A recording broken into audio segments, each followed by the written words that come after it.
So I'll be talking about our ongoing work on foreign influence index. And so why a foreign influence index? Currently, there's a lot of narrative and counter narrative, the word of this person against the word of the other person, the opinion of scholars, China scholars uh, against the opinion of US scholars. So it appears that we are just reading novels and narratives. And we have to be able to get to a point where we are able to say, this is it. And that is the purpose of this foreign influence index. So the purpose of this is to extend the narrative from a bipolar US-China influence competition, which the GII, GII is the Global Influence Index. It measures towards people-centered concerns. So instead of us just talking, the GII just wants to know who has more influence between the US and China. And for us to be able to nip in the bud the activities of China, it has to go beyond that transactionary competition just between US and China. And the next is to subject not just China, but the 5 influential permanent members of the UNSC, the United Nations Security Council, to the benignity malignity test of the China Index. So what the China Index, the CITW, does is presumed that China, because of certain activities, it's presumed that those activities have maligning influences. We have not tested the other participants, and so we want to go into this with some objectivity, such that we know those who are very influential in the UN out of the 195 or so countries, and that comprise the 5 permanent members who are able to decide, who have almost the most influential, who take the most influential decisions about people's lives. We saw one that just happened. Just one of them determined how things are going to look like in Gaza 3 days ago. So now it's also to create a level playing ground for the UNSC 5 by adopting the WJP rule of law indicators to test the benign malign potentials of the 5 countries on the rest of the world. And then finally, to then weigh their quantity of influence alongside the quality of their influence on other countries. So we want to start with these 5. If we are able to do that over time, then we can start talking about other influential countries like Turkey, UAE, India, and so on and so forth. So as this shows, so the China index, that why we're gathered, is the purpose is to know the PRC's malign influence, and that is what the foreign influence index that we are espousing. It's going to achieve that purpose. And on the other side is the global influence index. It's concerned with just the PRC US expansionist competition. So we are on this longitudinal side where we are now looking at the benign and malign influence of the UNSC 5. So that's how all the 3 work together. They give us some level of perspective. But this is going to give us a perspective where we are able to say, when you see our governor, when you see your president shaking, Putin shaking the president of China or Macron, you can measure and say, this is the amount of danger that we are exposed to. You can measure, you can see it categorically.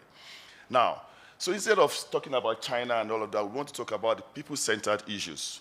So we want to talk about human rights. We want to be able to say, how can China or any of the 5 affect your life? In terms of fundamental human rights. So we are measuring this, not just how China is, whether there is a Confucius Institute and all of that. The locals in the country and all the narratives we have are not concerned about those. They are concerned about what we are able to tell the people is, hey, um, this country is going to make you lose your right to life and security and all of that, open government and all of that.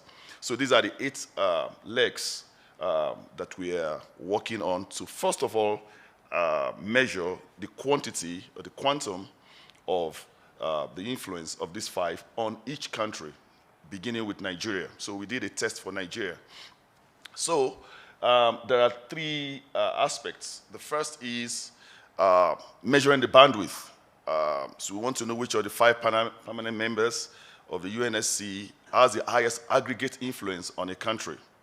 So that two indexes already do that for us. China Index does that. Global Influence Index does that. But they do just, one does just for China, the other does just for the US and China. Now, and it looks like it's just the 2. And so we want to appear objective. Now, talking about the balance, we're saying how balanced is the aggregate influence on my country? You're going to ask how balanced. I'm going to show you that shortly. So we have 4 legs: economy, diplomacy, culture, and defense. We want to see, so it's the aggregation of the influences in these areas that make up the bandwidth. But we want to see how much of economic influence, how balanced is that influence. We have some statistical results from correlation between how balanced influence is and how benign or malign the influence can be.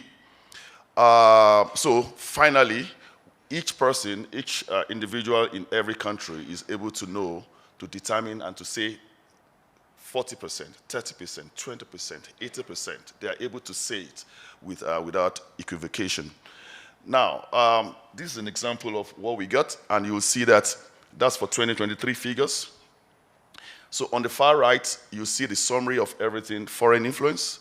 You'll see that China, in blue, has the highest, this is with respect to Nigeria, has the highest influence, 32, then over 100, and then goes USA, 24, UK, France, and Russia as the least influence in Nigeria as a case study. And then you see how this thing goes. You see that China is leading in every leg of, with respect to Nigeria. It may not be that way for your country when we measure it. Now, so this way now, I'm able to, so this is the first leg. This is just similar to what you will have seen with any of the existing indexes. It's just, the only difference is that there are 3 additional countries. Now, talking about the balance of the influence, you'll see even though China leads in terms of the quantum, you'll see that when you look at the economic defense of security, diplomatic, and cultural, I'm sorry, I don't have time to break down each of these 4. There are other sub-indicators that helped us to determine this, at least in the short run. Now, if you look at the UK's influences, you discover that they are so close, they are closer. So you see that they are closer than the way, look at China, they are far apart. I mean, the scores in each of the legs, they are far apart. So UK, for instance, has a greater, I mean, more balanced combination of its influences. And China has the most disproportionate combination of influences. Yet there's also a very good information about your country. You see here that Nigeria is, all these countries have the closest levels of influence on Nigeria's defense. It appears that that's where the gap is very close. It's like what they want to control. This is intelligence now, saying what is at stake in Nigeria, what everyone is competing for appears to be our security.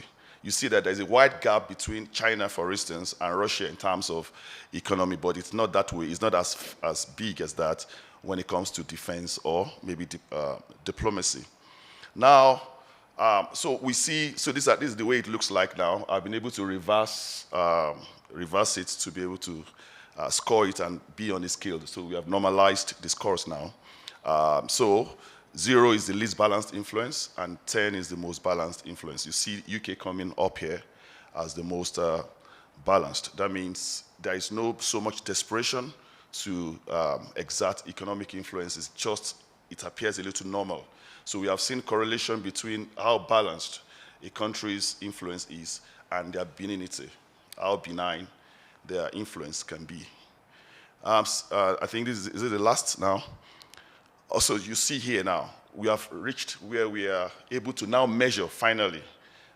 Sorry, if you need that after when I take the questions, I can show you the sheets and some of the calculations on the figures. Now, so here now we are able to say the benignity of your influence when between 0 and 0.49, it's a malign influence. The lower it is, the more malign that the influence of that country is. When you scored 0.5 exactly, you have a neutral influence. For instance, with Nigeria, and 0.51 and to 1 is a benign influence. So it's so easy to see without us talking so much and talking so much that China and Russia, they are less than 0.50 from our calculations. So they have clearly, we can say boldly, that they have a malign influence on Nigeria, and the UK quite benign, yeah. So it might be different for your country when our report is released. All right, thank you. I might take questions.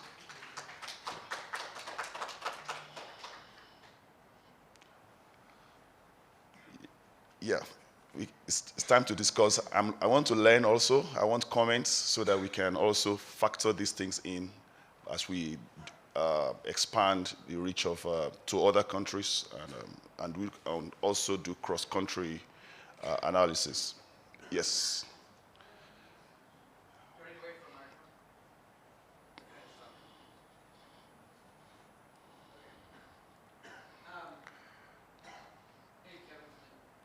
Yeah. I'm just curious, as someone who probably knew a good amount of Nigeria and foreign influence and issues coming into the project, what surprised you? Is there anything that sort of stood out as like, wow, that's quite different than what you thought? And then also, if you were to give a short, I mean, this is a long answer, but if you were to give a short summary of how China specifically has been able to leverage its influence over time in Nigeria, I'd be curious of your just general thoughts on that. Yeah, thank you very much, Kevin. I was a little surprised at the defense, and so I was a little bit surprised, but you know, figures don't lie, or probably something with the methodology. But when I looked at the CIPRI data, one of the factors we used to determine security influence or defense influence was CIPRI data, arms importation into every country from these 5 countries. I discovered that the US suddenly started almost not supplying arms, and China was supplying great amounts. So huge difference between China and Nigeria. In my head, my fool's paradise, I was always thinking the great US was the power behind our military. It was so significant, the amounts of ammunitions, I mean, various ammunitions, the volume from the Stockholm Institute that was recorded that we were having. So I think it's made the US to go low. UK was not even supplying us at all. So I mean, so you see, and it was now China and Russia. So when someone has that level of influence over security and all of that, I think it's significant. And I must say this, the caveat is this. This is based on the assumption, you know, ceteris paribus, that when, for instance, a country has, okay, yeah, I explained that to you in the first instance. So when a country, say China or US or Russia, when they have a very low human rights credential, we assume that if you have say 0.3, between 0 and 1, and you score 0.3, we assume that you are not able to influence the other country to be higher than you.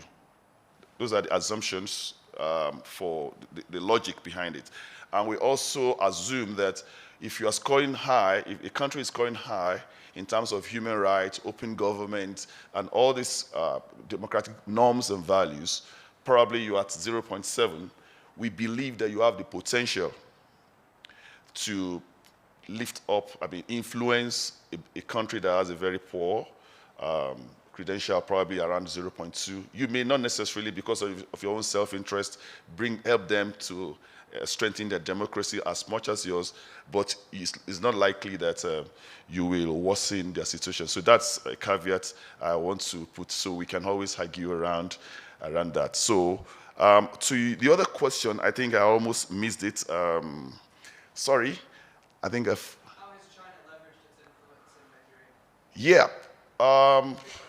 Nigeria? Economic infrastructure, it's so loud, it's in the face of everyone. Even though the West is killing mosquitoes all over Africa, but people don't see the drugs, the free malaria drugs. You know, you get those kind of education, a lot of expenditure on health, education, social infrastructure. But China doesn't care about, sorry, I said I was going to give this caveat to China. Chinese are great people. So when I say China, I'm talking about the government in China. There's no problem at all with Chinese people. The same problem we have with the government of China is the same issues that the Chinese people, like all of us, have with bad governance. So it's not about Chinese people, it's about the PRC government. So China is taking that opportunity in every way. The media, I think they are not making so much inroad. Someone just told me about a media organization. I said I don't even know that it exists. So, but the sort of concern here now is that the fact that China is posturing, because, for instance, Nigeria, our democracy is not working. It's not working as expected. So China is posturing that we are rich. We don't care about democracy. Democracy doesn't work. Elections, four-year cycles don't work. People don't have time to plan and do real work.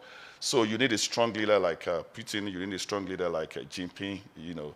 So there is this sentiment around people. I believe are informed that we may need a dictator. But I think I must commend the West, when they had their influence, when it was so heavy, there's a lot of gains. For instance, in Nigeria, democratic gains in terms of culture, values, and orientation that makes it difficult, almost impossible, to reverse all those years of, acculturation, learning and appreciating the value of democracy. I think I see that I don't underrate China's influence, China's malign influence, because I'm seeing Russia too doing some things, but I think that democracy will win in the end. I believe so. Thank you. Yeah. Can you hear me? Yeah. Thanks so much for that presentation. I think out of curiosity, I'm curious to know if you've seen similar levels of influence from the... 1, 2. Thank you. Have you seen similar levels of influence by the UNSC 5 on other African countries as well? And then also, are there any countries with a benign level of 0.7 and above? Yeah, I don't think 0.7. I don't think you can find that in Africa as we speak now. Yeah. And then globally in the world?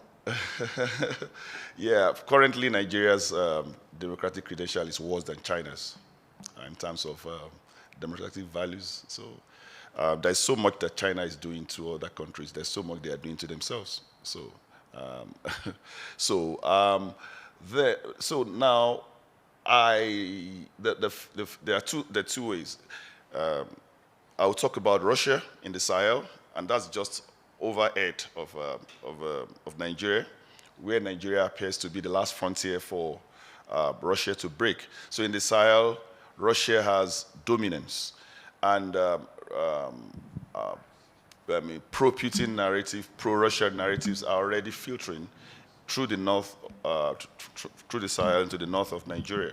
In the last protests, we had people who were pulling up Russian flags in protest, saying they want Russia to take over the government from our president, because they think our president is pro-West, pro-democracy, and all of that. So Russia might start becoming a problem for us from the north, whereas in the north central, it's China that is the major issue, and they are causing security problems. I think the prof alluded to that. Very close, all around the federal capital and the northwest especially, there are mines, and where China is giving money to the bandits or jihadists, terrorists, depending on where they are operating. So what happens is that they are worsening the security situation, because when you fund them, they're able to get more ammunitions. They stand to be more viable forces, and more formidable to be able to withstand the forces, the army. So that is actually complicating issues for us. Besides the fact that most of their mining activities are either illegal or they're actually spoiling the environment, but the security concern is also there. So combining Russia's disinformation of the mostly uninformed people, there's low educational literacy rates in the north of Nigeria. So that disinformation is everywhere there, and combined with what Russia is doing, destroying from within, and then Russia is coming from without. I pray we are able to withstand all of that. Yeah.